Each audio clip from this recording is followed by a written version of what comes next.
proyecto, a fin de cuentas, de lo que se trata es de recuperar esa memoria de los espacios que han ido modificándose en Jaén, ¿no? Para ello, la fotografía pues, es un recurso importante. En el análisis espacial, no solo la fotografía histórica, sino la fotografía, por ejemplo, de familia, de fondos particulares, donde lo que menos me importa realmente son las personas que aparecen en esa fotografía. Lo que más me importa es el entorno donde esas personas se sitúan y cómo han ido cambiando realmente a lo largo pues, de la historia dilatada de Jaén. El proyecto trataría sobre esa cuestión fundamental, sobre esa recuperación de la memoria patrimonial que la ciudad de Jaén pues, ha ido perdiendo progresivamente. No sé si contesto a tu duda. Más o menos, ¿no? Más o menos, ¿no? Bueno, yo les invito a todos que echen un vistazo al proyecto. El proyecto se lanza desde Instagram, pero porque también tiene un componente de lectura rápida. Yo no quiero escribir ahí textos largos, también considero que es una herramienta joven, con mucho acceso a gente joven, y a mí me ha interesado pues, que estos componentes, estas cuestiones históricas, estas cuestiones patrimoniales, que suele ser siempre elementos, pues, o desde el punto de vista de investigaciones, o desde el punto de vista de personas más mayores, las que tienen el interés en estos campos, pues desde este punto de vista se puede acercar estos conocimientos a gente más joven, ¿no? Y me llama mucho la atención que hay muchísima gente joven que me escribe por el proyecto a nivel privado, tienen fotografías de esto, mi abuelo vivía aquí, es decir, un montón de estas cuestiones, ¿no? Eso, al fin y al cabo, nos hace pensar que los espacios que pisamos pues tienen un componente memorístico importante y sobre todo que los edificios que nosotros vemos a lo largo de la ciudad por donde andamos no están ahí de una forma baladí, sino por algo, la configuración de calles, de espacios y de arquitectura. Y terminando con esta cuestión y comenzamos el tema que nos ocupa fundamentalmente de Palacio, también quiero comentar que ese proyecto lleva desde 2021 trabajándose. Es un proyecto que no va a tener nunca fin realmente porque continuamente sigo investigando y continuamente sigo implementando pues, material, ¿no? No tiene la regularidad que a mí me gustaría, pero es que el proyecto lo llevo yo solo, no hay nadie más. Y por tanto, pues, la cuestión del trabajo, de los estudios, de la tesis y demás, pues no me saca mucho más tiempo del que dispongo, ¿no? Así que bueno, yo les invito a que le echen un vistacillo y espero que, sobre todo, que les guste como les guste también la ponencia de hoy. La ponencia yo la he organizado con una serie de hitos clásicos pues, en la vida de José del Prado y Palacio. No vamos a hablar de una manera dilatada de su figura, porque tampoco creo que sea esa la cuestión que yo quiera trasladar. Mi inquietud fundamental es qué hizo Prado y Palacio en Jaén desde el punto de vista urbanístico, qué aportó al urbanismo de Jaén esas cuestiones que implementó en la ciudad y sobre todo, pues hoy día cómo ha ido modificándose esos espacios, porque el propio José del Prado y Palacio, para los que tuvo una inquietud y que con el paso del tiempo, por desgracia, pues esa inquietud se fue perdiendo y se fue quedando un poco en la noche de los tiempos, ¿no? Bueno, comenzando, Marín, he puesto dos fotografías. La primera, bueno, pues, naturalmente la calle Bernabé Soriano. En ese momento, que estamos hablando de finales del siglo XIX, inicios del XX, de la época de esa fotografía de Alcázar, se llamaría Carrera de Isabel II, porque se le puso ese nombre tras la Avenida Real en 1862, el 7 y 8 de octubre de 1862, cuando la reina visitó Jaén, ante, bueno, pues un cúmulo realmente a nivel nacional de malentendidos y de situaciones un poco tensas a nivel social, se creyó conveniente que la reina hiciese una serie de viajes con el fin de aplacar un poco los ánimos y bajar los humos, ¿no? de las localidades donde se estaban produciendo una serie de revueltas. Como digo, esa es la calle Bernabé Soriano, donde nació José del Prado y Palacio, el día 3 de enero de 1865. Ahí tenía su familia, su casa particular. Provenía de una familia tosiriana, de Toledón Jimeno, de carácter pues, marcadamente aristocrático y realmente pertenecerá a una familia donde sus miembros poseían numerosos cargos nobiliarios. Su padre sería Diego del Prado y Marín y sería jefe honorario de la administración civil y ostentaba el título de caballero de la ínclita y militar orden de San Juan de Jerusalén y su madre, que la vemos en esa fotografía de época, cuando Prado y Palacio, hay niños, contaban con 21 meses de edad solamente, su madre llevaría el nombre María Pilar de Palacio García de Velasco, ¿de acuerdo? Esa foto está fechada en 1867, como ahí se indica. Prado de Palacio fue bautizado en San Ildefonso y llevaría unos cuantos sobrenombres realmente a ese bautizo, como son José María, de la Capilla, Javier, Antero, Pedro, Mariano, Diego, Juan, Fernando, Ramón de la Santísima Trinidad, algo por propio en la familia de un abolengo de prestigio, realmente. En Jaén va a desarrollar sus estudios primarios, pero pronto va a marcharse al puerto de Santa María a estudiar bachiller en un colegio jesuita. Estos estudios no los terminará en Cádiz, sino que se irá a Sevilla, donde los terminará, ¿de acuerdo? Posteriormente lo vemos formándose en Madrid, ciudad con la que ya tendrá a partir de entonces pues, una dilatada experiencia y una realmente relación íntima, porque llegó a ser diputado por las Cortes desde el punto de vista de Jaén. Como digo, en 1888 de nuevo lo tenemos en Jaén, una vez ha terminado sus estudios de ingeniería agrónoma, y lo tenemos en un contexto donde se conoce con Teresa Fernández de Villalta, que en ese momento, según tengo entendido por lo que he podido investigar, se conocen gracias a la cofradía de San Andrés. No hay que olvidar que Prado y Palacio era un hombre católico, realmente dentro de un contexto pues, del caciquismo del momento, y eso realmente ha hecho con una mella peyorativa en la estela que ha tenido en nuestra ciudad, ¿no? A lo largo del tiempo. Su estela se ha ido perdiendo y ahora la asociación pues, la está recuperando. Este tipo de actos, el propio museo con la exposición de los 110 años de Museo Provincial de Bellas Artes, una serie de efemérides que se están produciendo con el fin de recuperar su estela. En 1889 lo tenemos constancia que contrae matrimonio con Teresa Fernández de Villalta, ¿de acuerdo? Con la que tenía un grado de parentesco, realmente, porque su bisabuelo era mutuo. Su bisabuelo era mutuo y era Fernando María del Prado, el creador de la Asociación de Amigos del País, Asociación Económica de Amigos del País, y el primer socio vitalicio que tuvo la propia asociación también. Era una persona que ya tenía también una influencia en la ciudad y que apostó también por la cultura en el momento. No solo Prado y Palacio va a apostar por esta capacidad cultural de la ciudad, social, económica, industrial, porque él era claramente consciente del atraso que tenía Jaén, sino que desde el punto de vista familiar ya van a ir tratando esas cuestiones que a él le van a llegar por herencia y que va a seguir implementando pues, hasta su fallecimiento en 1926.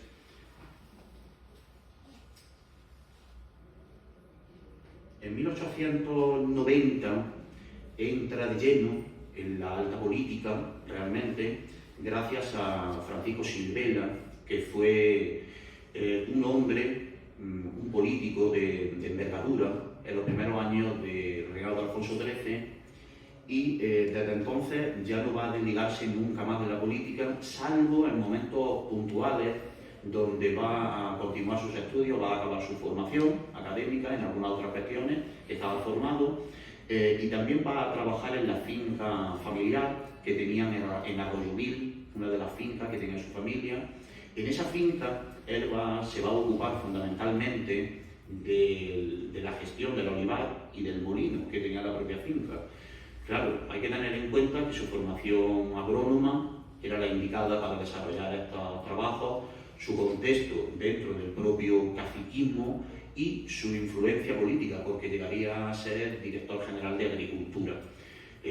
Comisionado precisamente como director general, llegará a proyectar para Andalucía, cuestión que desde mi punto de vista es muy novedosa para el momento, toda una serie de implementaciones con el fin de revitalizar el campo y la ganadería.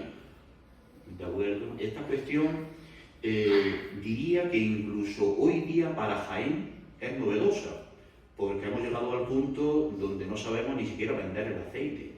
Prado y Palacio fue una de las primeras personas que empezó a incentivar este carácter empresarial, incluso llevará sus propias etiquetas, sus propios birretes que él diseñará a nivel familiar, lo llevará incluso a Italia y a Francia, ¿de acuerdo? Como ingeniero agrónomo llegó a ocupar también en 1900 un cargo muy importante como era el catastro del Ministerio de Hacienda. José del Prado tuvo una cantidad de títulos impresionantes, pero aquí diría que los más importantes, por así decirlo, o al menos en el leitmotiv de esta ponencia, será fundamentalmente su etapa en la alcaldía de Jaén y su etapa en Madrid, porque gracias a esa etapa de Madrid llegará a entrar en contacto con numerosas influencias con las que, bueno, creará sinergia de tal manera que para Jaén casi todo lo que solicitaba se lo accedía y se lo daba. Y en ese sentido fue capaz de tener una red de contactos importante que llegó a la buena consecución, casi al 100% de todos los proyectos que propuso para la propia ciudad, ¿no? Su acceso total a la política realmente, aunque como digo vino en 1890 de Francisco Silvera, pero será en 1899 cuando consigue la primera acta de diputado a Cortes por Jaén, y esta acta se va a revalidar en los siguientes años de 1901, 1903, 1905, 1907 y 1910. Fue un hombre que recibió altos honores, realmente, y se puede comenzar en este sentido por ser miembro correspondiente de la Real Academia de Bellas Artes de San Fernando, con fecha de 1892, desde 1892, hasta la obtención del que será el título del primer marqués del Rincón de San Ildefonso, título que va a obtener por Real Decreto de 30 de junio de 1920, durante ya el reinado de Alfonso XIII. La denominación del Rincón de San Ildefonso proviene realmente de una finca que él tenía en Espelúi, donde está enterrado también, y esa finca era una finca familiar, y a esa finca, por las buenas relaciones que tendría con Alfonso XIII y con Isabel II, pues estos dos personajes de la realeza llegarían incluso a visitar este espacio, ¿de acuerdo? Tendrá otras fincas, por ejemplo, muy importantes como será la del Pilar, donde será también un espacio referente de asamblea de la alta sociedad del momento. Hay numerosos registros gráficos de esa hacienda y es muy interesante. Realmente, Prado y Palacio fue un hombre político, pero también fue un hombre que se convirtió en un adalid realmente de nuestra provincia y sobre todo pues, para el caso que más cerca nos pilla para nuestra catedral, para nuestra ciudad, ¿de acuerdo? Desde Madrid siempre apostó por la propia provincia. Esto se reforzará porque Joaquín Ruiz Jiménez, el que sería ministro de Instrucción Pública y Bellas Artes, también fue de Jaén. Y en ese sentido se llegó a crear una sinergia potente. Es algo que personalmente a día de hoy se echa un poco de menos en la influencia política de Jaén, porque desde mi punto de vista, a nivel político, nadie ha apostado desde estos momentos de Prado y Palacio como él por igual, a nivel contextual. Nadie, realmente. Hizo por la provincia y por la ciudad muchísimas cosas de envergadura. Embelleció la ciudad, convirtió la ciudad en sí en un museo de bronce, teniendo en cuenta que encargó numerosos proyectos, pues casi todos a su, digamos, mano derecha ejecutora, como será Jacinto Higuera, como veremos ahora, y en definitiva tuvo una serie de visiones muy avanzadas para, podríamos decir, la sociedad de la época. Ese carácter peyorativo que ha tenido su figura por estar inserto realmente dentro del Partido Conservador, ha sido realmente dentro de ese contexto realmente se ha eliminado un poco a posta, por intereses políticos, esta faceta potente que llevaría a cabo para la propia ciudad, ¿no? Él tenía la concepción que todo lo que era bueno para Jaén podría ser bueno para España. Él pensaba así, y eso pues bueno, creo que es algo de agradecer, sobre todo en el momento. Yo personalmente echo de menos esas cuestiones hoy día, ¿no? En esta fotografía lo vemos en Francia junto a su esposa Teresa y a su hermana Pilar. Es una foto algo rara de ver. Ya con 25 años, cuando contaba 25 años, José del Prat y Palacio, ocurrirá una efeméride en su vida que será fundamental para comprender su faceta política asociada fundamentalmente a la ciudad, y es que ostentará la alcaldía de la ciudad de Jaén. Eso esto conllevará su compaginación con su acta de diputado, que no la dejará en ningún momento en Madrid. Será una vida ya a medio camino entre Jaén-Madrid y Madrid-Jaén, con los viajes correspondientes, pero siempre, como digo, luchando no solo por su propio país, sino utilizando lo que es denominado patria chica, que era su Jaén natal, realmente, utilizando Jaén como un campo de experimentación para realmente impulsar proyectos de envergadura que revitalizarían y modernizarían realmente la ciudad del contexto. Cuando llegó a la alcaldía, no encontró un ayuntamiento pues, muy diferente al que hoy tenemos. La deuda era alta, y esta deuda era alta precisamente por el viaje que Isabel II hiciese a Jaén los días 7 y 8 de octubre de 1862. Tiraron la casa por la ventana. Y esto conllevó pues, una deuda importante. La capacidad que tenía el consistorio de hacer movimientos para la ciudad pues, era muy limitada. Y realmente Prat y Palacio supo rodearse de las personas correctas, sobre todo de su puesto de influencia en Madrid, con el fin de conseguir los fondos y no seguir sangrando, si me permite la expresión, pues la capacidad económica del propio ayuntamiento, que ya era muy maltrecha, ¿no? Esta cuestión del ayuntamiento, pues naturalmente va a afectar a la ciudad a todos los niveles, también a la limpieza, pues a la seguridad, a la integridad en sí, a la propia ciudad, a su propia imagen y a su esencia, ¿no? Realmente. Lo primero que hizo cuando llegó a la alcaldía fue elaborar unos presupuestos realistas y elaborar unas nuevas ordenanzas que iban a sustituir pues, prácticamente de inmediato las antiguas, porque él entró en 1890 a la alcaldía y en 1892 todas las propuestas que había impulsado estaban completamente cerradas y estaban aprobadas. En 2 años organizó absolutamente todo.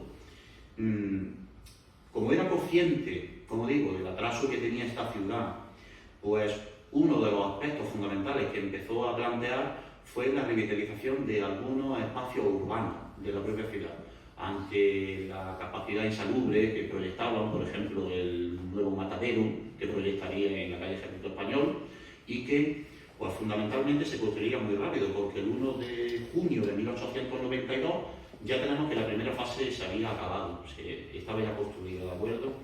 También pensó en un nuevo cementerio, como sería el de San Fernando, ¿de acuerdo? También pensó en proyectar un camino que bordease la carretera de circunvalación, que por entonces se denominaba el carril. La revista López de Sosa, en alguno de sus artículos, concretamente en uno que se llama En la calle de Bobadilla, aparece claramente las identificaciones hacia el carril. Ese carril era un espacio pues, malsano, insalubre y peligroso, sobre todo, que bordeaba el cerro de Santa Catalina y acercaba los barrios más pobres pues, a la propia ciudad, ¿no? Hoy es la carretera de circunvalación. Hay que tener en cuenta que este proyecto no se pudo hacer contextualmente a su figura, a las propuestas que hiciese en su momento, y será en 1905, bajo Manuel Escalón Masuca, el alcalde que tuvo Jaén, cuando se proyectará definitivamente y se empezará a trabajar ya en la propia carretera, ¿de acuerdo? Como he comentado, también incentivó la seguridad ciudadana, sobre todo nocturna, que también estaba muy maltrecha en la ciudad y había muchísimas quejas por ello. y urbanizó también numerosas plazas y parques y calles de la propia ciudad, que, bueno, pues la ciudad prácticamente era un terral con poco asfaltado, poco adoquinado y, bueno, con una imagen bastante anquilosada en el pasado. Prado y Palacio vendría a modernizar esta imagen, si bien no pudo desarrollar todo lo que planteó, pero sí que es cierto que la imagen de la ciudad que hoy tenemos, pues diría que es una fusión entre las modificaciones que el condestable Iranzo haría en el siglo XV, en unión a las que Prado y Palacio desarrollaría a finales del XIX e inicio del XX para Jaén. Sería verdaderamente un proyecto de envergadura que complementaría y haría avanzar urbanísticamente la ciudad, aspecto en lo que hoy día, a nivel personal, también nos encontramos en cierto modo encorsetados, porque los límites están muy establecidos y el avance de la ciudad es difícil hoy día ya. Como he comentado, uno de los proyectos con los que estuvo realmente obsesionado desde siempre fue el de uno de los cementerios. En 1862 se crearía el cementerio de San Eufrasio, que ya se estaba quedando un poco anticuado realmente, y su idea, realmente bajo el apelativo, pues, como haría mucho en sus proyectos, con una propaganda también del momento de su partido conservador y de su propia figura, pues desde 1891 puso a trabajar, llevaba un año de alcalde, recordemos 1890, 1892, en 1891 los técnicos ya estaban valorando diferentes espacios de la ciudad donde pudieran implantarse ese nuevo camposanto, realmente.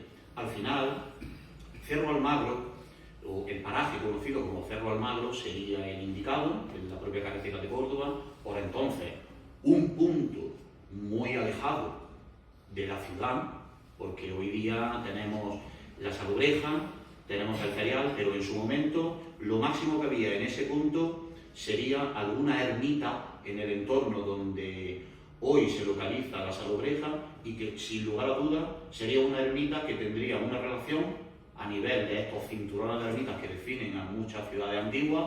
En este caso tendría mucha relación con la ermita del Calvario, que sería cercana, y con la ermita de la Santa Quiteria, que estaría al lado del Portillo de San Jerónimo, pero también con la cueva de Santa María, que eran unas peñas que existían por la zona baja, donde ahora se localiza el Club de Campo.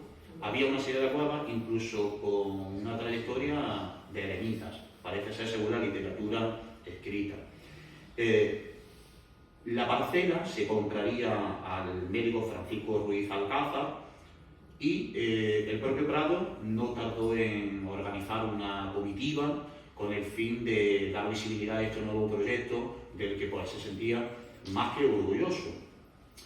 Diría que los proyectos de los que más orgulloso se sentía sería del museo, que ahora lo veremos, del cementerio y fundamentalmente del monumento a la batalla, porque ese monumento realmente no era un monumento en sí, como ahora comentaremos, sino como un elemento que aunaría los elementos culturales que a su vez se levantarían en el nuevo Paseo de la Estación, como sería el museo, serían las escuelas Prado y Palacio, que tuvieron una historia muy desastrosa, por desgracia, pero había una serie de elementos que definirían esa nueva guía realmente cultural de la modernidad jienense, como sería el Paseo de la Estación, en aquel momento denominado Boulevard Alfonso XIII, como sabemos.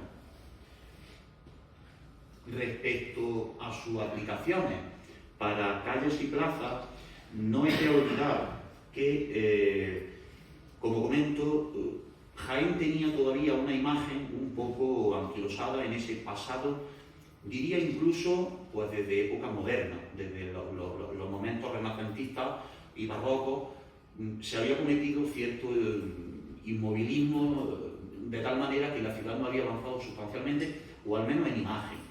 Prado y Palacio va realmente a incentivar una serie de propuestas en este urbanismo y la más importante será la que desarrolle en la Plaza del Mercado, conocida popularmente como Plaza del Mercado, pero que realmente sería en origen la Plaza de Almaza, hoy partida desde la Segunda República por el edificio de Hacienda, configurando Plaza de Almaza y la antigua Plaza de Alpalmera, Plaza de José Antonio o Plaza de la Constitución hoy día. esa plaza realmente en este momento era un lugar pues insalubre, un lugar pues terroso, polvoriento. El propio Prado incentivó pues que se mejorara al menos en imagen. Además, hay constancia que todavía en esta época, y desde que el ayuntamiento cerrase en 1548 el caño del agua que caía desde la puerta de Santa María y que atravesaba toda la carrera, salvando la baranda de la carrera donde se iniciaba un puente para salvar el desnivel de un arroyo. Esa calle se llamó originalmente calle de la Puentezuela. Esa calle, Puentezuela, conviviría con la que Prado y Palacio, sin demorarse lo más mínimo, crearía para unir la plaza del Deán Maza, plaza del Mercado, con el paseo de la estación. En su momento se llamó calle del Progreso. Luego sería calle Siete Puentes y después sería calle Roldán y Marín, que es la que todavía hoy existe. No hay que olvidar que el espacio de la calle del Rastro atravesaba desde lo que sería la Puerta de Granada hasta los Jardinillos. Ese lienzo sería uno, no de los originales, almohades verdaderamente, sino sería una de las ampliaciones que el condestable Iranzo desarrollaría, aglutinando ese avance de los nuevos arrabales pues, de San Ildefonso, de la Alcantarilla, del recinto, etcétera, etcétera. De ahí el origen de la calle Adarve-Espajos, era el propio adarve que giraba hacia el portillo de San Jerónimo y a su vez hasta desde la puerta de San Miguel, la Bernarda, portillo de San Jerónimo, hasta la puerta de Barrera. En ese momento no hay que olvidar, como digo, que hasta finales del siglo XVIII, inicio del XIX, el paseo de la estación no existía realmente, y el lienzo de muralla de la calle del Rastro, que sería en su momento calle Rastro y contendría también la actual calle Madre de la Torre Apóstola, calle de Zara, para que nos entendamos fácilmente, toda esa calle iba corrida y realmente un muro cerraba todo lo que es el espacio, de tal manera que no podía saltar la ciudad, espacio que se abriría con el nuevo paseo de la estación. Y se daría inicio a ese plan de ensanche que, bueno, no conviviría con la Avenida de Madrid, pero sí que sería siempre paralelo, como sigue siendo a día de hoy. En este punto, como digo, veremos cómo también incentivará el embellecimiento de la Plaza del Mercado mediante unos jardines que dispondría pues, en el centro del mismo conjunto, donde hoy se levantaría realmente el edificio de Hacienda, y que en ese momento tendría un componente historicista, pues naturalmente infinitamente mayor al que tiene el actual, porque no hay que olvidar que esos jardines estaban rodeados del Palacio de los Vilches del siglo XVII, que originalmente era un proyecto para porticar toda la plaza del mercado. Sin embargo, el único edificio que llegó a construirse con esa idiosincrasia fue el Palacio de los Vilches, porque se encontraron con la tesitura que enfrentado estaba el antiguo cuartel de caballería de San Rafael, que caería en desuso por muy pronto ya, y se crearía el nuevo cuartel de la Guardia Civil de la Remonta, en la nueva ampliación que se crearía con el inicio del paseo de la estación, ¿de acuerdo? También tendríamos la antigua Casa de Comedia, un edificio del que tampoco hay mucho conocimiento en Jaén, y existió, una casa de comedia con un interior pues, prácticamente similar a lo de Almagro, famoso, y también tendríamos que tener en cuenta que tendríamos el Pósito, el antiguo Pósito que fue creado por el conde de Ureña, también. Como digo, en estos jardines se dispondría uno de los primeros elementos decorativos de la propia ciudad, como sería la Pila del Pato, conocida como Pila del Pato, que hoy se localiza en la Plaza Santa Luisa de Marillá, antiguo piso de hombres, Palacio de los Duques de Villadonpardo, baño árabe.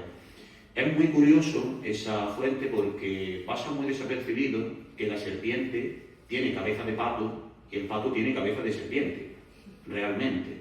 Eso es un aspecto que pasa un poco desapercibido de la escultura y si no nos fijamos bien, pues no se ve muy bien, ¿no? Estos jardines, que en la imagen que tenemos presente, pues tenemos que tener en cuenta que es avanzado el tiempo, ya en 1920, ¿de acuerdo? Tendrían un factor pues no solamente para embellecer la plaza, sino para dar sombra a una ciudad como Jaén, que en verano es arrasadora de calor. Realmente tuvo también esa idea para dar fresquito a la persona, a los habitantes, y hacer que no muriéramos de calor en verano, realmente, en la propia ciudad. Podremos decir, pues ya digo, que la ciudad que hoy vemos pues, prácticamente es un producto de Prado y Palacio. Estos jardines se llamaron originalmente los jardinillos, denominación que hoy conocemos pues, por el parque que hay frente a Correos y que originalmente pues, estaría enfrentado al antiguo convento de San Agustín, de donde partiría la muralla que subiría Doctor Eduardo Arroyo, ¿de acuerdo? Estos jardines, como digo, pues serían para embellecer ese entorno y se abastecerían de agua mediante un pilar que existía en la esquina con el edificio de las Cuatro Torres, de ahí el nombre de la actual calle Cuatro Torres. Hay un dibujo de 1930 de cómo podría haber sido ese edificio en su organización original, lo que parece es que era una especie de palacio del control de las huertas que existían originalmente en la zona del arrabal de San Ildefonso, antes de su construcción, y que pues se mantuvo hasta los años 60 entre la medianería del resto de edificios que fueron modificándose progresivamente hasta que desapareció y la plaza, digamos, se retranqueó. La linde de esos edificios hicieron retranquear y ampliar la plaza. En una fotografía de Genaro Jiménez de la Linde, que por cierto pertenece a la colección del Museo de Jaén, podemos ver en este punto, la flecha del ratón se ve, ¿verdad? Podemos ver en este punto el pilar del que saldrían dos plumas que abastecerían el agua de los propios jardines, ¿de acuerdo? Ese pilar tampoco tiene una posición baladí, porque está en un punto de acceso a la ciudad desde la antigua puerta de Granada, realmente. Todas las puertas de la ciudad o tienen un pilar de envergadura para el bestiario o simplemente para refrescarse al entrar, o bien un pilar pero de menor factura, de menor envergadura, pero sí que es un elemento fundamental en cada una de las puertas, normalmente de una ciudad histórica, ¿no? Amurallada.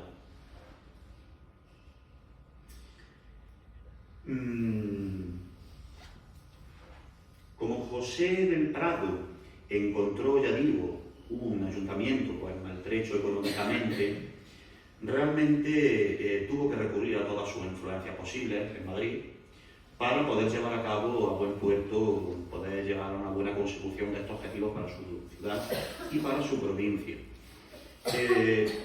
Cuando su labor comenzaba a ser más fructífera y se iban recogiendo los frutos cosechados de todos esos proyectos que estaban incentivando para Jaén, presenta su acta de dimisión como alcalde y es ratificada por Real Orden en 1892.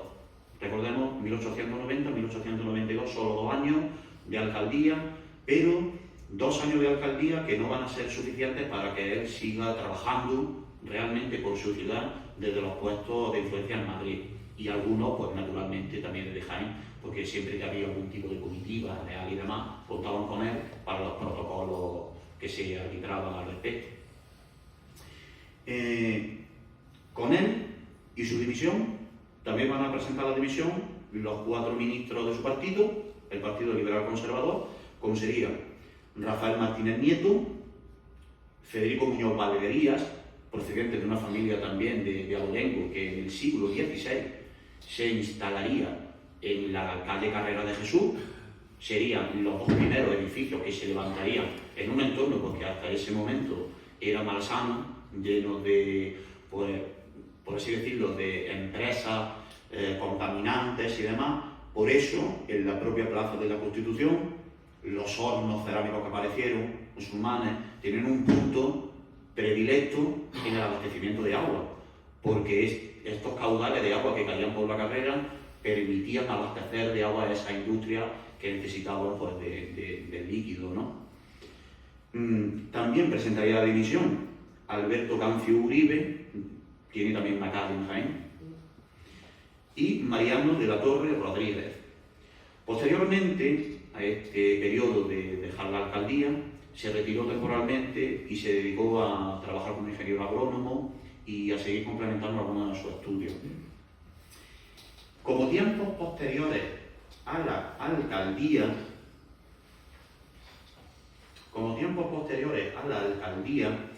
vamos a tener que en 1896, y al igual que desde 1913 la revista Lope de Sosa, creada por Alfredo Cazabán, será el altavoz, por así decirlo, del propio Museo Provincial, que ahora lo veremos. A partir de 1896, Prado y Palacio crea el periódico La Regeneración, de tal manera que va a ser el equivalente, por así decirlo, a la Lope de Sosa, pero desde el punto de vista político. Va a ser el altavoz de sus proyectos políticos para la provincia y también para el resto de Andalucía, porque también trabajaba para el resto de Andalucía, sobre todo cuando ocupó ese cargo de la Dirección General de Agricultura. Para este periódico va a nombrar a unos directores redactores de primer nivel, como van a ser Alfredo Cazabán, Emilio Baquerre, Ricardo García Requena, también tiene una calle en la ciudad. Veremos muchos nombres que pues, nos pueden recordar por muchas calles que vemos del callejero jienense. Y Luis Fernando Ramos. Va a perdurar este periódico pues hasta 1926, como prácticamente todo su proyecto, porque nadie tuvo la entereza y realmente la diligencia y los contactos que tuvo Prado y Palacio para continuar su obra una vez fallece y se entierra en Espeluí. En 1899 se va a producir también una efeméride importante para la ciudad, y es que los restos del llamado poeta inmortal jienense Bernardo López van a volver de Madrid a Jaén. En este momento, el propio Prado y Palacio, junto a un séquito de confianza, van a hacerse cargo del propio viaje en tren de los restos y van a velar el cadáver toda la noche, de tal manera que durante toda esa noche van a ir tirando a Ostavilla del 2 de mayo durante todo el camino, como homenaje al propio poeta que escribió pues, los versos ante, no me gusta decir invasor francés, pero para entenderlo contra la ocupación francesa de la propia ciudad, ¿de acuerdo? No contento con traer los restos de Bernardo López, rápidamente también se puso a trabajar en las gestiones para crear un monumento que se instalaría originalmente en la plaza de San Francisco, justo por detrás del Sagrario, punto que era especialmente delicado a nivel arquitectónico. No hay que olvidar que el Sagrario en gran parte se proyecta en ese punto por Ventura Rodríguez, porque era un espacio de empujes y el terreno cedía, de tal manera que eso puede servir de contrafuerte al propio edificio de la Valdelvina, ¿no? A la propia catedral, al proyecto definitivo de catedral.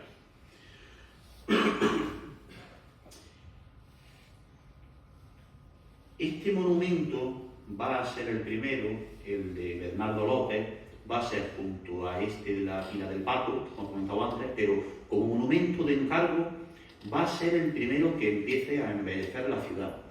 Y es una cuestión que hasta el fallecimiento de José del Prat de Palacio ya no va a cambiar.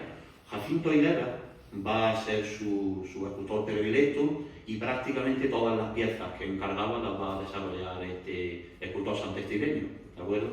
Incluido pues, el proyecto de mayor envergadura como es el Monumento a la Batalla, en el que más confió Prado y Palacio y por el que más predilección, por decirlo de alguna manera, sentía, ¿no?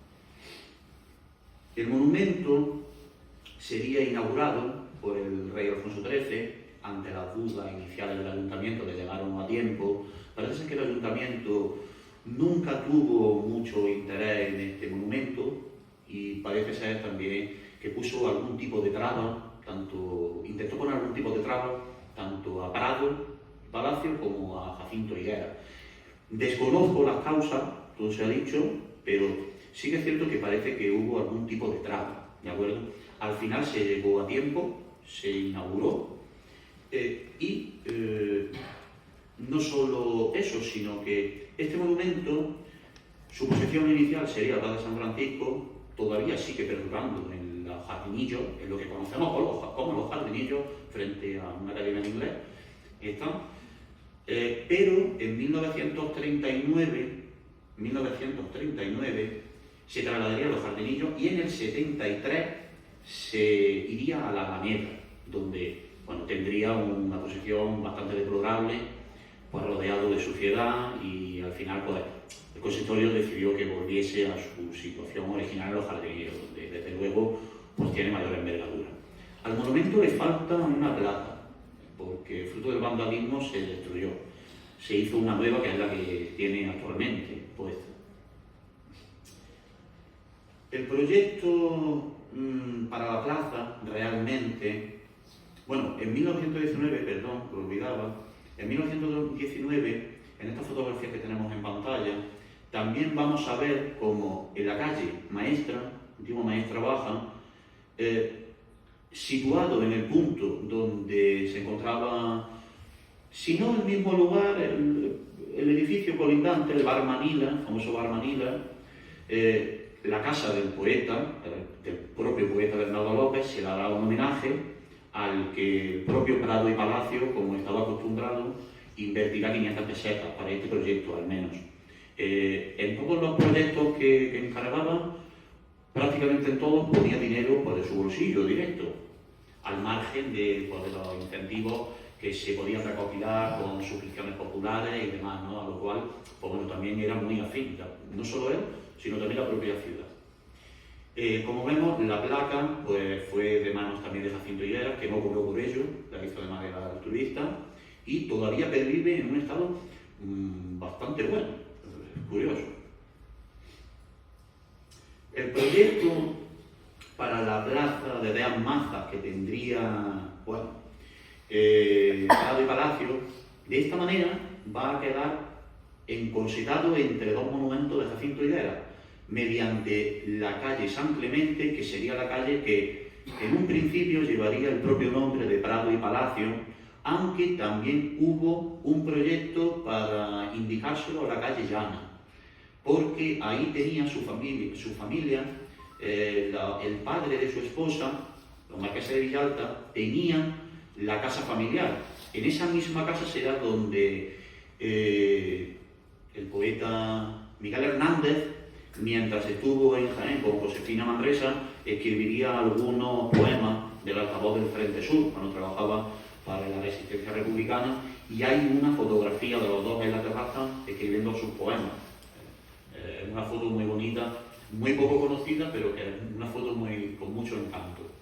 Se produjo desde esa propia casa. Hoy día la casa tiene una placa del propio poeta, de Miguel Hernández. Como digo, la plaza del Mercado, con la calle San Clemente, originalmente Prado y Palacio, va a quedar de esta manera encorsetada por el monumento de Bernardo López, pero por otro monumento que va a ser el de Bernabé Soriano, el propio monumento de Bernabé Soriano, que hemos podido contemplarlo de nuevo después de casi 6 años, porque estaba cubierto por estas barreras metálicas, por las obras que se estaban desarrollando en la calle San Clemente, y de nuevo vuelve a ser visible. Esos dos hitos marcarán el espacio donde él va también a implementar una serie de cambios, concretamente, como he comentado, en la propia plaza del Mercado, plaza de Dean Mazas. En 1915, Prado quiso también conmemorar la memoria de uno de los ilustres jienenses, con el que sí que es cierto que en este caso se llevaba una diferencia de edad muy importante, y sería Antonio Almendros Aguilar. El proyecto, que recayó nuevamente sobre Jacinto Higueras, tuvo originalmente una maqueta que se expuso temporalmente en el primitivo Museo Provincial de Bellas Artes, en Diputación, con el fin de que la gente pudiera valorar la calidad del proyecto. Igualmente, todas estas cuestiones no sirvieron de mucho, porque este proyecto tuvo que paralizarse ante la enfermedad de Prado y Palacio, De tal manera que en este contexto de avance en el tiempo moriría Prado y Palacio, moriría Jacinto Higueras, pero 46 años después, el hijo de Jacinto Higueras Cátedra, otro gran escultor, volvió al proyecto y fundió la escultura que originalmente era proyecto de su padre, que es la que tenemos en pantalla. Esa escultura ocupa la posición de la Plaza de San Juan, porque no hay que olvidar que la calle de Almendro Aguilar pues, lleva el propio nombre porque vivió allí, trabajó y murió allí.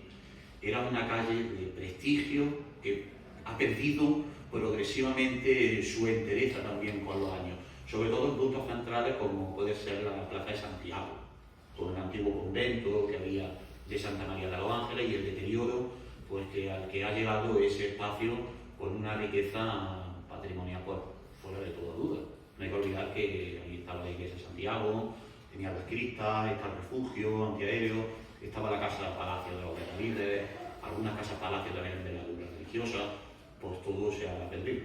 Hemos eliminado esa fase memorística de la propia ciudad y de la propia calle, como digo, Almendro Aguilar. No hay que olvidar también que en 1904, poco después de ser nombrado director general de Agricultura, va a proponer un proyecto que será uno de los que más envergadura tiene, también de los que plantea para la ciudad, y va a ser el Instituto Granja Agrícola.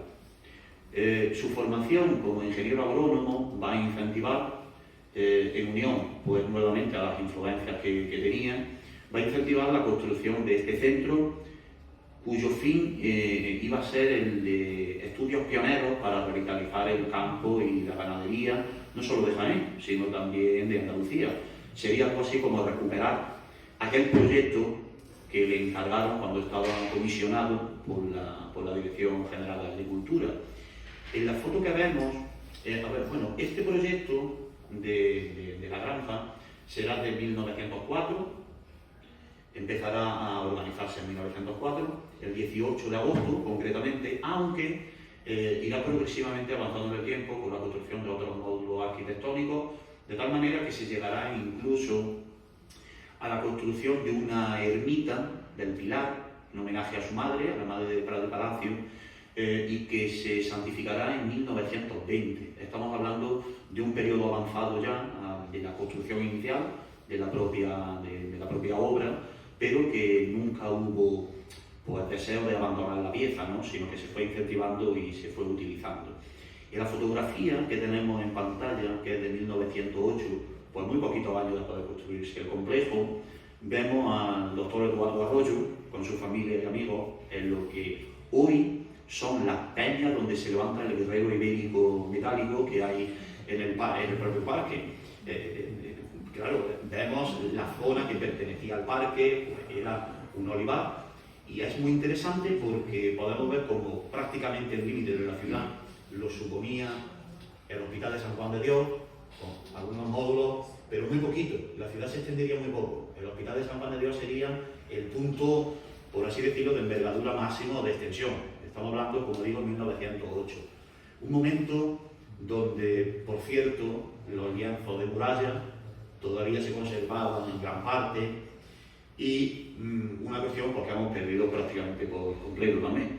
Si esos lienzos de muralla, con la cantidad de puertas de las que disponían, aspecto que siempre, digamos, se pone de manifiesto por la literatura historiográfica que habla de Jaén, hoy, si todas esas puertas y torres bien defendidas y torreadas, como suelen denominarlas las fuentes antiguas, pues podríamos tener una ciudad como Ávila, realmente. Pero perdimos prácticamente todos los lienzos, lo poco que queda en alguna medianía de alguna vivienda particular, el tramo que tenemos de la muralla norte y un tramo pequeñito de la muralla sur que se esconde entre las casas del barrio de la Almendral. No hay mucho más realmente de esta muralla. El grupo escolar, que también anheló durante todas las fases, por así decirlo, de su vida, realmente, en un origen iba a ser escuela de Prado y Palacio, pero no pudo construirse en un principio, junto a otros muchos proyectos de envergadura que iban a dar la consistencia cultural, académica y, por supuesto, de disfrute del propio Paseo de la Estación, como podría ser esta escuela para formar personas, y el propio Museo Provincial. Las escuelas Prado y Palacio nunca llevarían ese nombre, llevarían el nombre del grupo escolar Las Batallas, y duraría muy poquito porque se convertiría en un comedor de auxilio social. De hecho, mi propia abuela llegó a conocer el comedor de auxilio social que había aquí, y lo que sé del edificio lo conozco con ella. Es un patrimonio vivo, tiene 95 años y es un patrimonio vivo aún, realmente. En 1912, bueno, este grupo escolar, Prado y Palacio, pues ocupaba el espacio donde hoy se levanta su delegación de gobierno. Como vemos, en este momento ya estaba construido el edificio de sindicatos, y es muy curioso porque aquí no la he traído, pero hay una fotografía de un proyecto de plaza en México, de un hotel que se llama Hostel María Cristina Sheraton, que es 3 años antes del proyecto de la Plaza de la Batalla, y es el mismo proyecto, tal cual. Hay un monumento central con una victoria alada, 2 compuestos de bronce a los laterales representando batallas, y al fondo aparece un edificio que es el hotel, que es exactamente igual que el edificio de sindicatos de Jaén. Es exactamente igual. Es 3 años anterior al proyecto al de Jaén, el de México. Aquí podemos ver la localización que tenían las escuelas, ¿de acuerdo? Que una vez se eliminan, pues a lo largo de finales de los 60 y inicios de los 70, veremos el desnivel que se va a crear entre los juzgados, que será pues realmente una creación fundamentalmente de Inocente Fe bajo su alcaldía, junto a la calle Arquitecto Verge, fundamentalmente, y veremos el desnivel que se crea ahí. Los propios juzgados son de 1948, pero en este momento también tenemos otro edificio de envergadura que van a dar cierto empaque historicista al Paseo de la Estación, como es, si no me equivoco, Agricultura, es hoy día este edificio, Agricultura creo, ¿no? Ah, vale, de acuerdo. Vale. Pues ese edificio, como vemos, tendrá la tipología de torres, como habría otros a lo largo del Paseo de la Estación, y mediante el cual, pues bueno, Urdapilleta planteará para el propio museo una arquitectura similar. Sin embargo, no hay que olvidar una cosa, y es que el grupo escolar va a tener una caracterización diferente, porque no solo va a estar construido en ladrillo y mampostería, sino que no va a tener ese carácter tan historicista, más bien tiene un regionalismo un poco diluido a nivel arquitectónico, pero no va a ser el Museo de Jaén a nivel arquitectónico. La diferencia es sustancial, y no en envergadura, sino en aspecto estilístico, realmente. Esta fotografía nos viene perfecta porque en 1912, y salido también de manos de Jacinto Higuera, pues se va a levantar el monumento a las batallas, que será uno de los monumentos de los que más orgulloso se sienta Prado y Palacio, realmente, desde un principio. Él va a supervisar desde sus comienzos todos los movimientos que se van a hacer, va a encabezar todas las comitivas que se hagan desde el punto de vista pues, de inauguración del monumento y demás, el análisis de las obras, etcétera, etcétera. En 1912, como digo, y salido de la mano de Jacinto Higuera, del santestibeño, se inaugura este monumento, pero originalmente, bueno, el monumento representa, como saben, pues, por un lado, la batalla de las Navas de Tolosa, de 1212, y por otro lado, la batalla de Bailén, la victoria del pueblo español contra la ocupación francesa en 1808. Este monumento se erige, pues como podemos ver cada día, en un punto exacto que será el pleno corazón del Paseo de la Estación. A partir de ahí se empezará a plantear el camino del ferrocarril, y entre los hitos más destacados, pues naturalmente encontraremos el Museo Provincial, será el hito más destacado, y la iglesia de Cristo Rey, pero fundamentalmente el Museo Provincial. El origen del monumento comienza en 1908 aproximadamente, aproximándose pues, la fecha de conmemoración del primer centenario de la victoria española, de la batalla de Bailén. En Diputación Provincial se va a formar una comisión, algo excepcional, con el fin de valorar este monumento. En un principio se planteó que se levantase un monumento, no este, pero otro en la propia ciudad de Bailén, el propio Bailén.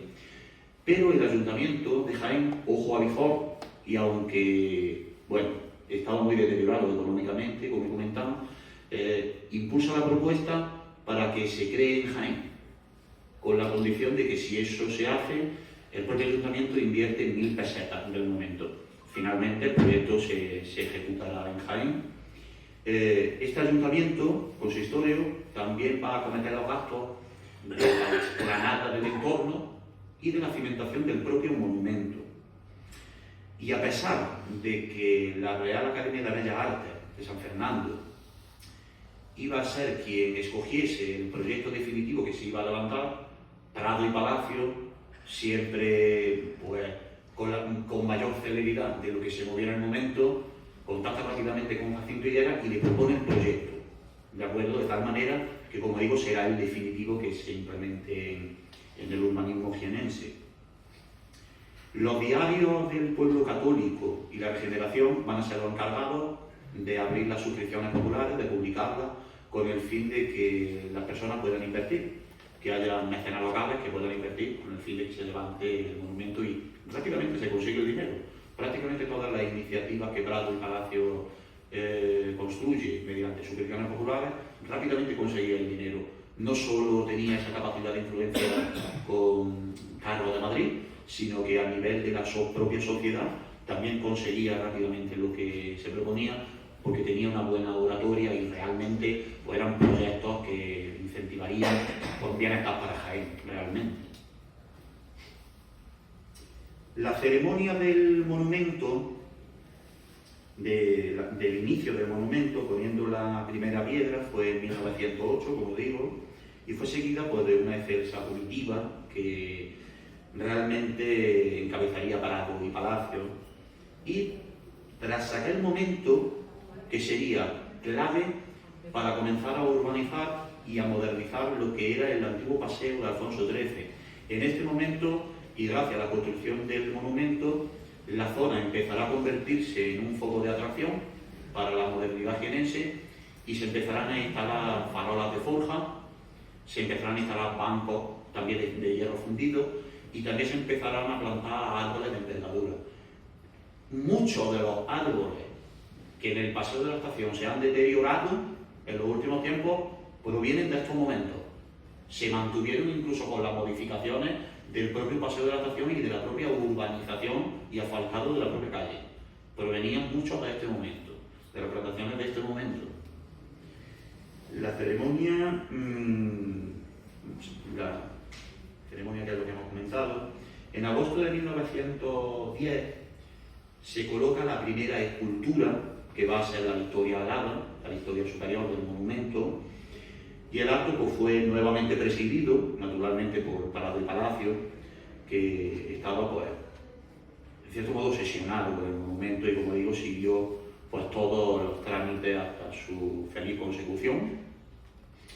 Se inauguró, finalmente, aprovechando pues, el cartel de los festejos de San Lucas, y aunque el tiempo se demoró de su inauguración, finalmente se produjo el 20 de octubre de 1912, muy posiblemente aposta para hacerla coincidir en cercanía a el centenario de la batalla de las Navas.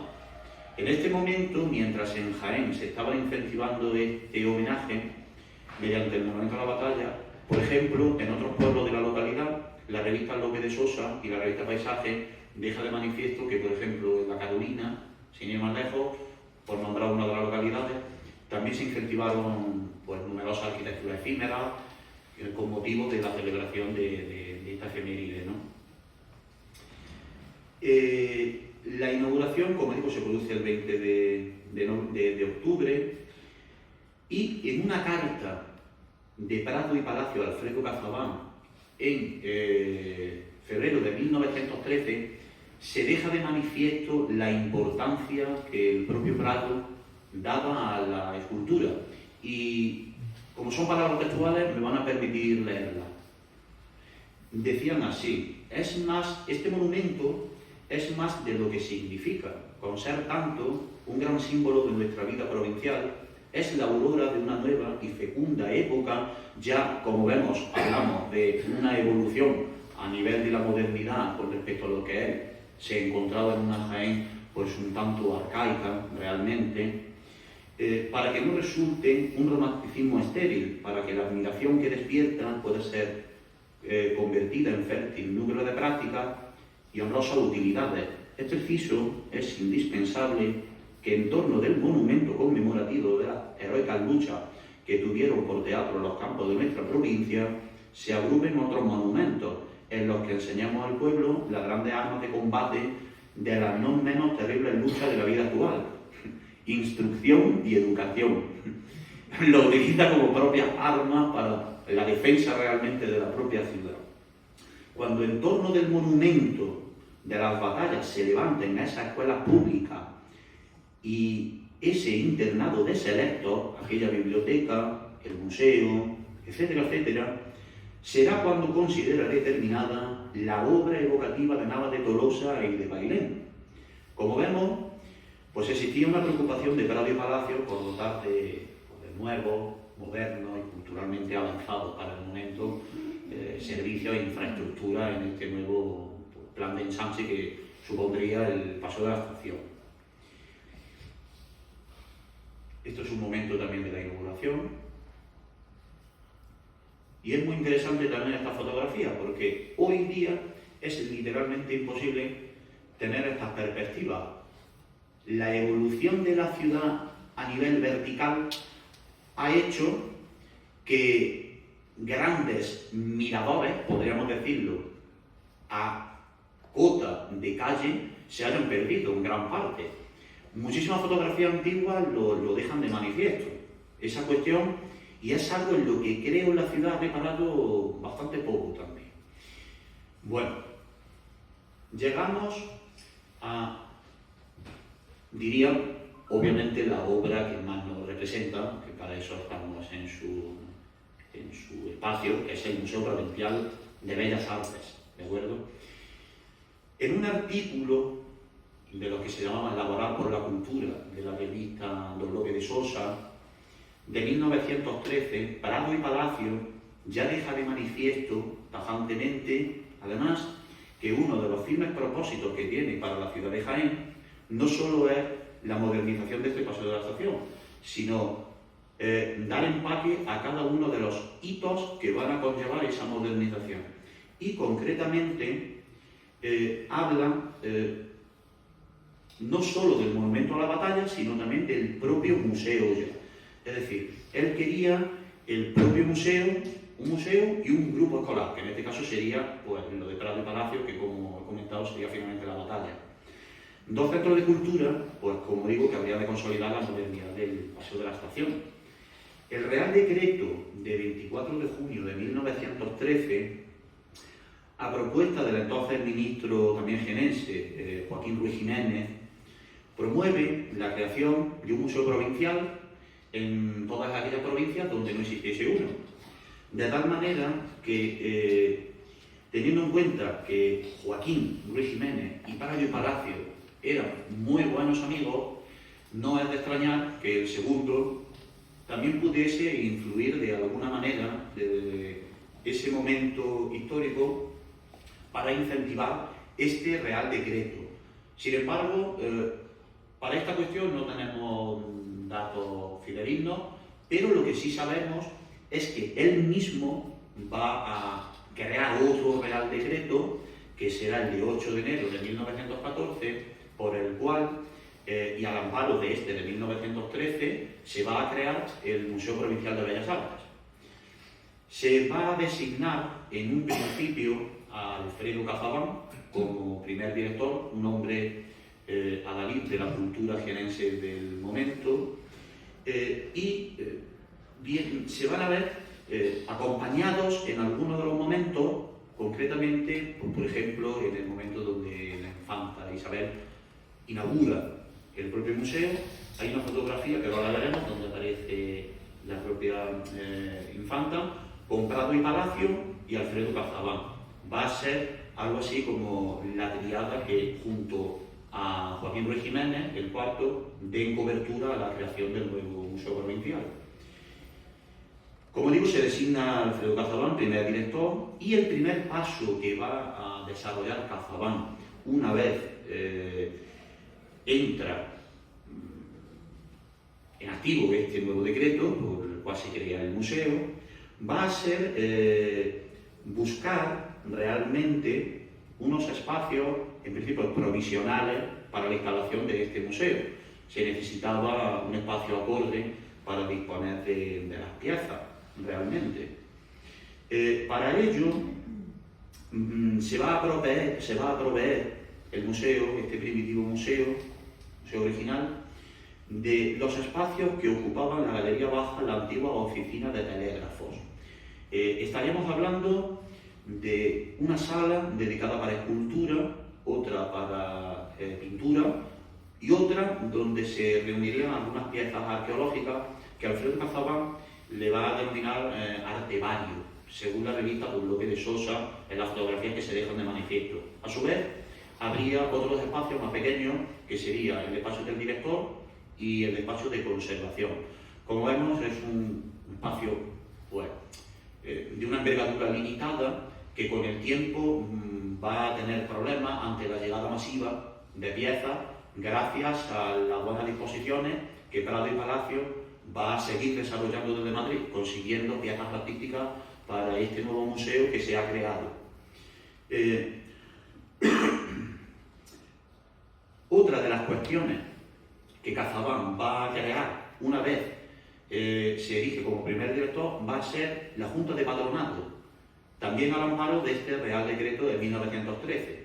Esta primera junta va a estar compuesta por los siguientes señores: Luis Enrique Muñoz Cobo como presidente, estarán también como vocales José del Prado y Palacio, Félix García y García, uno de los coleccionistas que donó piezas arqueológicas y que luego desde el IEG, con la fusión de los dos museos, se integrarán en el Museo Provincial y que ahora pueden verse en gran parte, algunas de ellas, en la exposición de 110 años del Museo Provincial, por ejemplo, las hachas prehistóricas que están expuestas.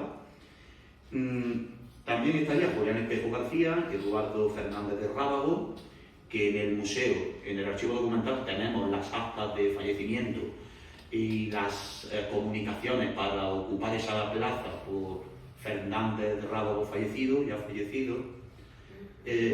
También van a existir en esta junta otras personalidades, como el propio alcalde de Jaén en el momento, el presidente de la Diputación y un cargo elegido por el Cabildo Catedral, que va a ser en este caso Pedro Poveda Castroverde, y que será también el que financie, costaría económicamente el folleto que contendría el decreto, por un lado, así como el reglamento que se acompaña a este decreto, y también a la Real Orden que daba cobertura legal a la Junta de Patronato de la que él ya pertenecía.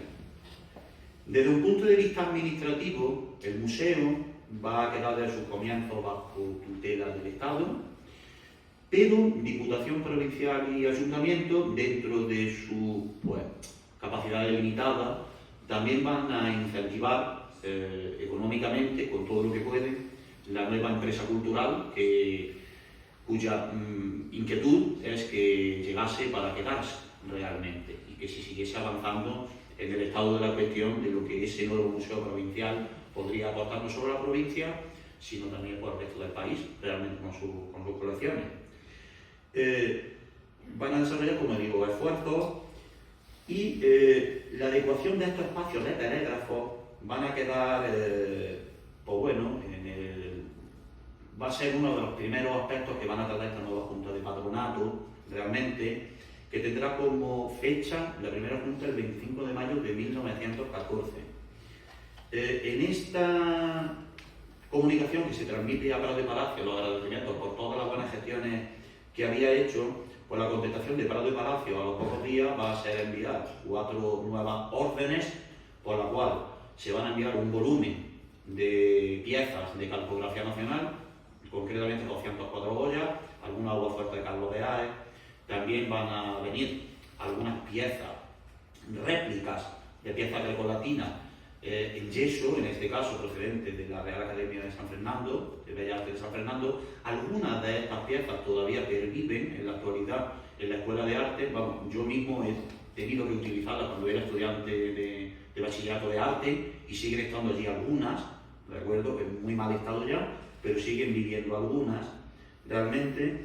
Y también van a, ingresarse un volumen importante de cuadros de lo que sería el Museo de Pinturas, el antiguo Museo Nacional de Pintura y Escultura, que será el Museo del Prado, y el Museo de Arte Moderno, que hoy es el Centro de Arte Contemporáneo Reina Sofía.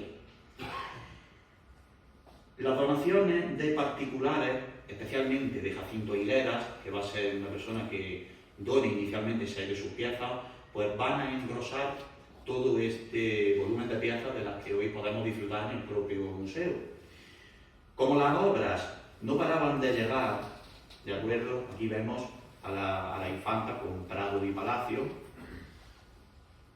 y Alfredo Cazabán saliendo de Diputación en la inauguración del propio museo. Las salas que dispondría esta oficina de telégrafo, aquí ya vemos algunas piezas pues, conocidas, las presidentas, por ejemplo, en Primavera la Costa Azul de José Nogué, que provenía de un canje con el Ayuntamiento de Badajoz, pues una obra de Lino Casimiro Ibarra, que se llama La Salida del Redil. Entre otras piezas, por ejemplo, los bustos en bronce, el capitel musulmán, es decir, ya podemos ver algunas piezas en ese punto. Desde un punto de vista administrativo, como digo, las obras de arte van a seguir engrosando los fondos del propio museo provincial y aún no se tenían listos los locales de Diputación. Por tanto, se estaba convirtiendo esta cuestión en un problema, porque no se avanzaba con la celeridad necesaria para adecuar esos espacios a la nueva consecución que iba a tener como espacio museístico, espacio pues, expositivo, ¿no? Para ello, para terminar cuanto antes con esta cuestión, Prado invierte también en su propio bolsillo 1.535 pesetas, de tal manera que el 18 de octubre de 1915 el museo abre sus puertas. Este primitivo emplazamiento, pues como digo, tendría una sala de pintura, escultura, arqueología, objetuario y otras estancias como sala de director y de conservación. En 1916 se abre una suscripción popular para homenajear a Prado y Palacio, pero el propio Prado y Palacio va a declinar la oferta, desviando esos fondos hacia una idea que él ya tenía, y era conseguir unos terrenos donde ahora nos situamos para levantar un edificio definitivo para el museo, ¿de acuerdo? Ese proyecto de Jacinto Higueras, que iba a ser un homenaje al propio Prado y Palacio, lo tenemos detrás nuestra, es la escultura de bronce, pero originalmente pertenecía a todo un escenario que es el que se representa en esta maqueta del propio escultor, de la cual, pues, naturalmente la peana nunca llegó a hacerse, ni tampoco tuvo realmente la disposición definitiva que el propio Jacinto Higueras quería para su obra, que eran los jardines del grupo escolar Prado y Palacio. Ahí es donde se quería originalmente que esta pieza estuviese completa, con la peana y demás. Como vemos, solo se fundió finalmente la escultura, que hoy preside la propia sala que lleva su nombre y de la cual, bueno, pues nosotros hoy seguimos hablando de su figura. Como digo, esta suscripción popular se desvió para conseguir estos terrenos, estos fondos.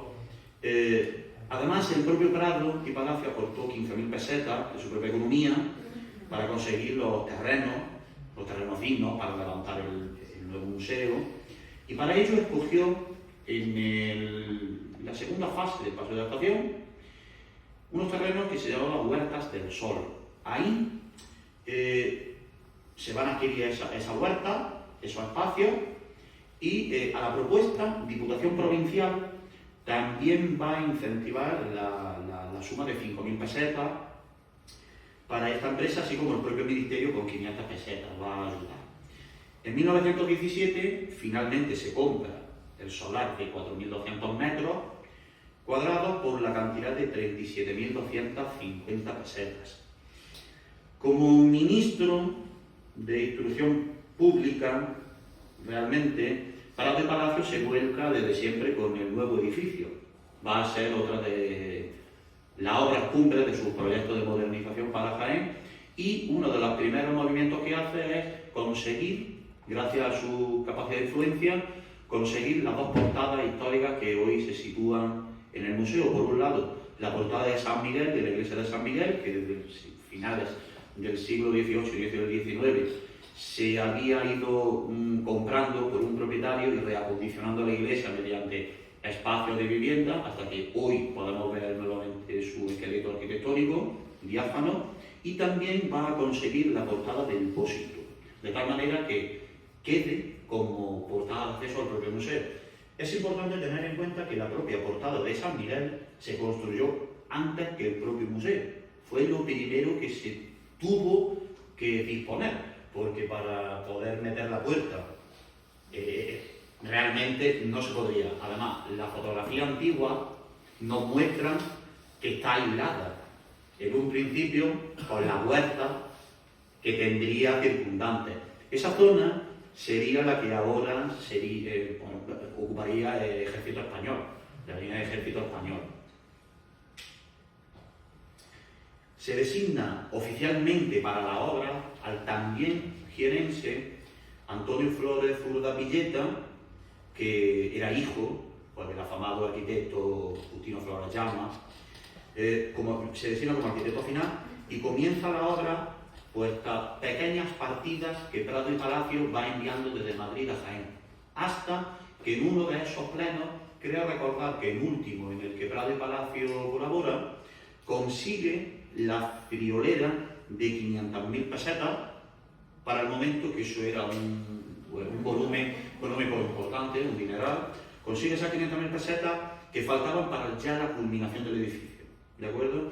En el telegrama de hecho que Alfredo Cazabán remite al Ministerio de Instrucción Pública, en este momento ya Natalio Rivas, otro jienense, pues Natalio solo se limita a contestarle que él ha dado oficio realmente de ese procedimiento, pero que él no ha hecho nada. Todo lo que hizo fue su antecesor, el señor Prado y Palacio, y su amor por su ciudad, ¿no? Por Jaén.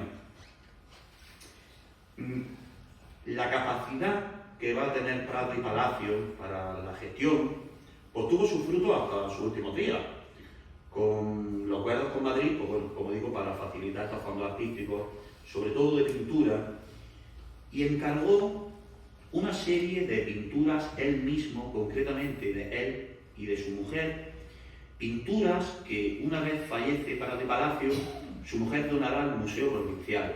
Estamos hablando de 1929 y será el único momento, la primera vez, donde esas piezas puedan contemplarse en la Exposición Iberoamericana de Sevilla, en el pabellón de Jaén. Esas piezas, en la documentación archivística del museo, tenemos que, Antonio Flores, el propio museo, las planimetrías, estos dos documentos los tenemos en el archivo histórico del museo, y en uno de ellos, que lleva fecha, uno de ellos no lleva fecha, pero con toda seguridad es de los años 20, porque en esta pieza está contenido la pieza de Prado y Palacio que su mujer dona, pero que no es la que tenemos aquí en 110 años, el pastel, es otra pieza, que en 1955, junto a otras piezas que procedían de los fondos de diputación que ingresan, pero se les pierde la pista, no se sabe exactamente si llegaron a ingresar a la colección del colegio, del museo, o finalmente no. En 1955 hay un proyecto, ya en época de, si mal no recuerdo, 1955, estamos hablando de Juan González Navarrete, no, el director anterior, José Martínez Puerta, creo que era. Estamos hablando que ahí se indican 2 puntos de algo que quiere hacerse. Primero, colocar una galería de jienenses ilustres, que sería un proyecto pictórico, colocando a Joaquín Ruiz Jiménez como una pieza destacada. Realmente esta carta está escrita a Joaquín Ruiz Jiménez Cortés, ministro de Educación Nacional e hijo de Joaquín Ruiz Jiménez, ¿de acuerdo?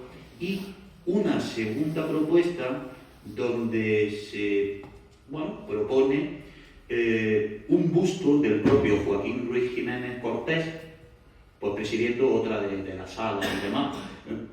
Ese busto tampoco se sabe realmente si llegó a hacerse. Hasta hace pocos días tenía la duda de si se trataba del busto de su hijo o si se trataba del busto de Jacinto Higueras, de Joaquín Ruiz Jiménez padre, que está en el colegio homónimo. Lo que pasa es que desde la calle no se ve.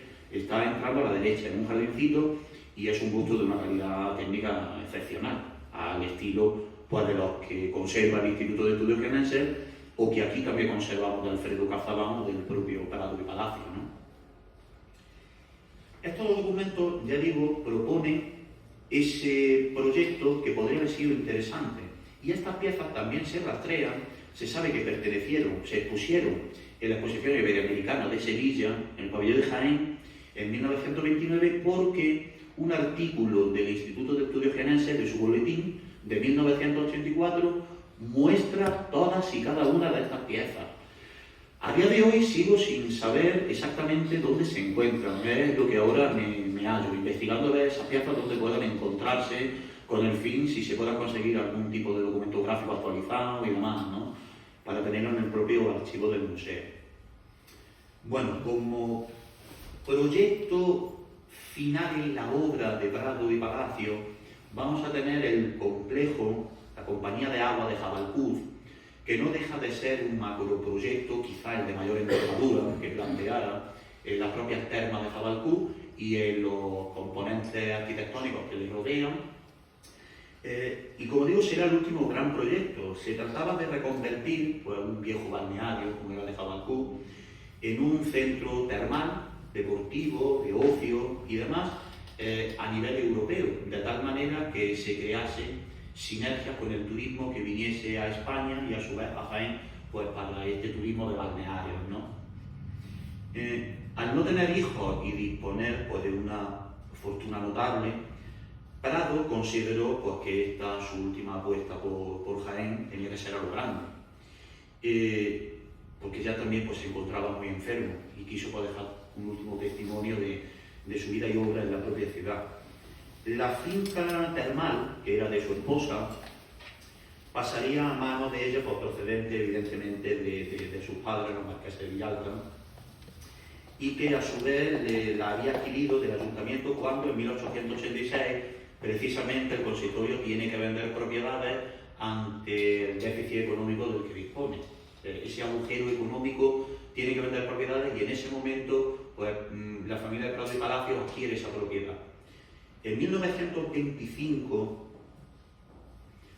Prado y Palacio va a publicar un libro que se va a llamar homónimamente Jabalcuz, y ahí se va a recopilar algo muy interesante, y es los estudios y avances que se van a producir en el estudio del agua termal de Jabalcuz para identificar sus componentes pues, beneficiosos para la salud, algo pues, muy avanzado también para el momento que estamos hablando. Había un edificio en este complejo de envergadura que sería realmente el balneario en sí, junto a varios hoteles, a destacar el de Alfonso XIII, que existe un registro gráfico, no he podido encontrarlo en mi archivo, pero me consta que lo tengo, y era un proyecto del que existe una maqueta a nivel pues, de un edificio historicista decimonónico absolutamente espectacular. Quería emplazarlo en la zona más alta de Jabalcuz y unir el balneario con este hotel mediante un teleférico. Es una idea novedosa para el momento que, con posterioridad, la propia ciudad de Jaén lo planteó para el castillo y la zona de la granja, pero nunca llegó a construirse. Ha habido varios proyectos de teleféricos, pero ninguno ha llegado a ninguna buena consecución de ese objetivo. En este libro, como digo, que se llama Jabalcuz, ahí pues, bueno, va a hablar de todas las cuestiones del agua y de la organización de estos volúmenes arquitectónicos que van a desarrollarse parcialmente, porque fallecerá antes, en el entorno pues, de Jabalcuz, ¿no? También se proyectaron a fondas, a humildes, se proyectaron también casas para alquilar, de carácter familiar, se proyectó un restaurante que sigue perviviendo, si no me equivoco, como salón de bodas. El restaurante es el mismo, pero como salón de bodas se rehabilitó. Y, por supuesto, la joya de la corona de Jabalcuz, que aparte de las termas son los jardines. Esos jardines estaban proyectados por Cecilio Rodríguez, que es el mismo diseñador de los jardines del Retiro. Las buenas relaciones que tenía Prado y Palacio con Madrid hicieron que Cecilio también aportase su granito de arena a nuestra tierra y diseñase esos jardines, ¿no? Bueno, aquí Prado y Palacio ya lo vemos en una recta final de su vida, mayor, en la finca del Pilar, creo, que está tomada esta fotografía. Se llegaron finalmente a crear de todo este complejo que se llegó a crear los jardines, el restaurante, una serie de pistas de tenis y baile. Se llegaron también a remodelar el antiguo balneario, pero el 14 de febrero de 1926 Prado y Palacio fallece y su proyecto queda inconcluso. Nadie tuvo la entereza después de volver a relanzar el proyecto de Jabalcuz. Incluso en los años recientes, cuántas propuestas se han hecho sobre el balneario de Jabalcuz y ninguna ha llegado a ninguna consecución. Ninguna ha llegado a buen término. Y considero que es un grave error, porque es un patrimonio de primer nivel de la ciudad y no solo representa pues, la entereza que pudo tener Prado y Palacio, sino no hay que olvidar que el camino para llegar a Jabalcuz también fue una creación del Deán Martínez de Maza, junto al balneario, la ermita del 16. El espacio ya estaba ocupado antes de llegar al Deán Maza, pero se siguen incentivando propuestas hasta llegar a esos jardines, que naturalmente pues, tenían un componente de retiro, verdaderamente. Esta es la trayectoria que yo había preparado de Prado y Palacio, ¿de acuerdo? No sé cómo voy de hora. Bueno, voy bastante bien, 40 minutos, ¿no? No, 40 minutos no, me pasa un rato. Lo siento muchísimo. Vamos a ver, claro, es que he visto pensaba que eran las 7 y he visto las 8 y digo, wow. Vamos a terminar con este documento muy rápido, porque me parece muy interesante. También es un documento que pertenece, este sí, a época de Juan González Navarrete, este ya sí, 1969, y nos habla sobre toda la modificación que el paseo de la estación, oigan, tengan cuidado, porque las influencias de la nueva arquitectura americana están modificando todo el regionalismo arquitectónico que dio empaque originalmente al propio paseo de la estación, realmente. En 1969 no será la primera vez, naturalmente, que exista esta preocupación, porque ya el Pantaleón antes la tenía, pero aquí se deja de manifiesto que existía esa preocupación más allá de las cuestiones del propio museo, porque esto es un documento que sale del museo, pero hablan sobre el espacio colindante, pues que a nosotros nos ocupa en este museo, como es el paseo de la estación y,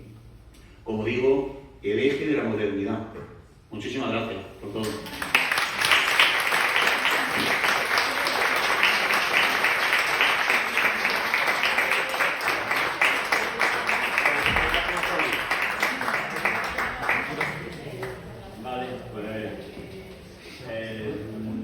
Si alguien quiere hacer alguna pregunta, sugerencia y demás, no hay nadie que se atreva a preguntar. ¿Se tomó alguna vez en serio la prolongación de la carrera hasta el Portillo de San Jerónimo? Hubo un proyecto para enlazar la carrera con el Portillo de San Jerónimo, pero eso no estaba planteado en el PETRI del momento, como tampoco estuvo planteado la modificación que se hizo con el derribo del edificio de obras públicas en la calle Doctor Eduardo Arroyo, en la actual calle Doctor Eduardo Arroyo, que en su momento tendría salida para los jardineros desde la calle Accesoría de San Agustín. Realmente, la destrucción del Cantillejo de las Cruces, que estaba ahí originalmente, no estaba contemplado en el TEPRI y se desarrolló, pero la de la Avenida de Granada con la carrera nunca se llegó a hacer. Pero esa sí que se planteó, pero nunca se llegó a hacer. Al menos lo que yo tengo entendido por lo que he leído ese proyecto, que me parece muy interesante. La Avenida de Granada sí que se comenzó desde el ferial, se hicieron los soportales, se tenía que continuar, no consiguieron expropiarse, claro, pero se comenzó. Se comenzó, ¿no? Claro, yo sé que habría un elemento que tendría complicación para avanzar y sería la fábrica que había, la fundición se llamaba, no recuerdo exactamente. El problema fue el alcalde Taberón, que había gente con poder y no se lo dejó. Y entonces ya No dejaba. por ahí, la montaña fue el idioma, por ahí él tenía que pasar y no, se cerraron y no pasó. Pero si dais cuenta, hasta los soportales de la Avenida de Granada, iba todo en soportal hasta... Insoportable. Interesantísimo eso no lo conocía, no lo conocía. Pues sí, durante mucho tiempo se mantuvieron casas viejas en la calle Cuatro Torres a punto de caerse para llevar a cabo ese plan. Sí. Era pequeña o jovencilla y la veía. Sí, según tengo... Lo hicieron en tiempos de el alcalde Emilio Arroyo dio carpetazo Claro. a ese proyecto. De la configuración De esa salida. Claro, de la configuración de la calle, de la casa de la manzana de Cuatro Torres y demás, sí que tengo bastantes registros gráficos donde efectivamente aparecen Casas muy viejas, que muchas de ellas diría incluso que formaban parte, al menos las linderas con el edificio de las Cuatro Torres original, pertenecían originalmente a ese edificio, diría. Pero, claro, con el tiempo se fue modificando los volúmenes, reparcelando hasta que desapareció. Interés. Claro. Hubo muchos años esperando. Familia esperando. Claro. ¿Más preguntas? Solo añadir que Fray Barajas, cuando murió, estuvo enterrado en México, cerca de San Ildefonso, porque se quería traer su cuerpo a las dominicas, puesto que era el sector de las mismas. En el año 30 empezaron los problemas donde el público iba y no se consideró prudente. Cuando acabó la guerra civil, se trajo a su panteón, el panteón que curiosamente lo habían inaugurado, lo habían hecho su suegro, los marqueses de Villar. Y fue el primer edificio, el primer tumba, el primer panteón de la renovación del antiguo cementerio. Y hoy día se conserva intacto, tal cual, con la galería y demás de aquella época. Entonces estuvo ahí hasta hace pocos años, cuando se cerró el cementerio de San Miguel de Eufrasio, se consideró entonces y se tomó su cuerpo volviera a las dominicas, que es el descanso actualmente. Interesante eso. ¿Alguna más? Bueno, pues damos por finalizada esta interesante charla y nos veremos por